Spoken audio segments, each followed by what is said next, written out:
साल 2027 के विधानसभा चुनाव की हलचल अब पूरी तरह तेज हो चुकी है और इसी बीच बीजेपी के पूर्व विधायक संजय यादव ने समाजवादी पार्टी के बड़े नेताओं पर तीखा हमला बोल दिया है।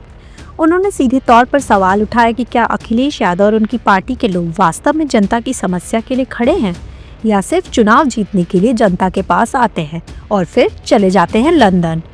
और यह हमला सिर्फ इतना ही नहीं, सिकंदरपुर विधानसभा के सपा विधायक जियाउद्दीन रिजवी पर भी गंभीर आरोप लगाए गए हैं। पूर्व विधायक संजय यादव का कहना है कि अखिलेश यादव शुरू से ही केवल सोशल मीडिया पर पार्टी चलाना जानते हैं, कभी जनता की परेशानियों के लिए आंदोलन या कोई ठोस कार्यक्रम नहीं किया। चुनाव के समय आते ही और जीतते ही विदेश रवाना। साथ ही जियाउद्दीन रिजवी को लेकर कहा कि तीसरी बार जनता ने उन्हें मौका दिया, लेकिन जीतने के बाद क्षेत्रीय विकास या समस्याओं में उनकी कोई रुचि नहीं रहती। संजय यादव ने अखिलेश यादव द्वारा फॉर्म 7 को लेकर भी सवाल उठाए और टिप्पणी की। उन्होंने कहा, यह प्रक्रिया है, यदि कोई नाम गलत होगा तो आपत्ति दर्ज होगी और जांच के बाद नोटिस जाएगा। किसी का नाम बिना जांच काटा नहीं जाएगा। इन आरोपों और टिप्पणियों ने राजनीतिक गलियारों में हलचल मचा दी है। चुनाव से पहले ही समाजवादी पार्टी और बीजेपी के नेताओं के बीच जुबानी जंग तेज हो गई है। क्या यह आरोप सपा को कमजोर करेगा या सिर्फ राजनीतिक रंगत बढ़ाएगा? साल 2027 का विधानसभा चुनाव अब सिर्फ एक राजनीतिक लड़ाई नहीं, यह जनता की नजरों में नेताओं के प्रति भरोसा और जवाबदेही की परीक्षा भी बन गया है। और जैसे जैसे चुनाव नजदीक आएंगे, ऐसे विवाद और आरोप नए मोड़ लेंगे। क्या जनता इस बार सोशल मीडिया की चमक के बजाय असली विकास और जवाबदेही को देखेगी? बस ये सवाल अब सबकी जुबान पर है।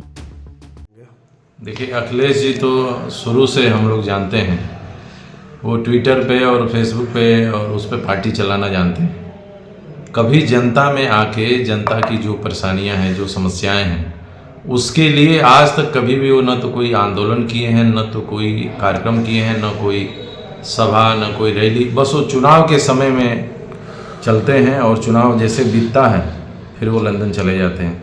इन दोनों जी उनको इस प्रकार के अभियान से उनका कोई लेना देना नहीं है, बस दिखावा है। जनता की समस्याओं के लिए उनको जमीन पे आके लड़ना चाहिए।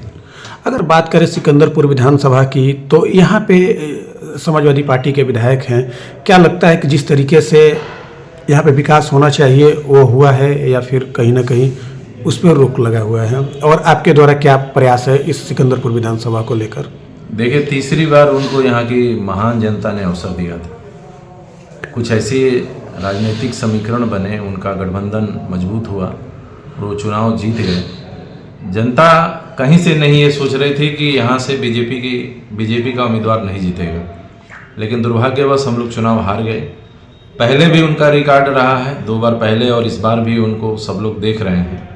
चुनाव जीतने के बाद से उनको किसी से कोई लेना देना नहीं रहता है, चाहे क्षेत्र की समस्याओं के मामले में या क्षेत्र के विकास से संबंधित किसी भी चीज़ पे उनका कोई लेना देना नहीं है। वो बस अपना जीवन जी रहे हैं और एक बहाना मिला हुआ है कि भाई मेरे अधिकार में क्या है। चुना हुआ जनप्रतिनिधि, उसका हर जगह सम्मान होता है। शासन व्यवस्था में चुने हुए जनप्रतिनिधि का ही स्थान है। तो अगर वो कोई भी चीज़ प्रयास करेंगे तो हमारी सरकार ऐसी नहीं है कि उनके किसी मांग को पूरा न करे, लेकिन जनता के समस्याओं से वो एकदम दूर चले गए हैं और पूरे 4 वर्ष बीत गए। एक भी लोग उनके आवास पे या उनको खोजते हुए गए तो उनको साफ उन्होंने इनकार किया कि मेरे से कोई काम नहीं हो सकता। देखिए, फॉर्म 7 जो है, कोई भी आपत्ति दे सकता है कि ये व्यक्ति फला फला जो वोटर लिस्ट में नाम है, ये गलत नाम है। शासन प्रशासन है, उस जो आपत्ति है उसको ऊपर निर्णय लेने का अधिकार शासन प्रशासन का है। कोई भी व्यक्ति अगर किसी का गलत नाम कटवाया जा रहा है तो अपना प्रमाण दे के अपना नाम जुड़वा सकता है।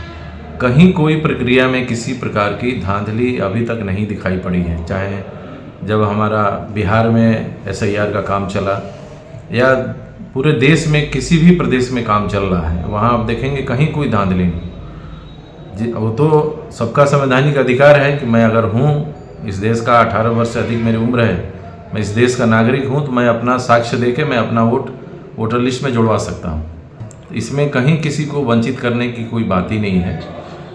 कुछ लोग हैं जो शुरू से अखिलेश यादव जी आपत्ति कर रहे हैं, जबकि बीच में खुश हो रहे थे कि हम बीजेपी वालों के नाम कट गए, हम लोगों के नाम जुड़ गए हैं। तो अभी क्या हो गया कि अचानक से वो पलटी मार रहे हैं। उन्हीं का बयान था पिछले दिनों कि SIR में हम लोगों को फ़ायदा हुआ है, बीजेपी का घाटा हुआ है। तो अब क्यों उनको परेशानी हो रही है? जो गलत नाम है उस पर कोई भी आपत्ति देगा तो उसकी जांच होगी, उसको नोटिस जाएगा, ऐसे नहीं नाम कट जाएगा। जी, तो पूरी प्रक्रिया है उसमें।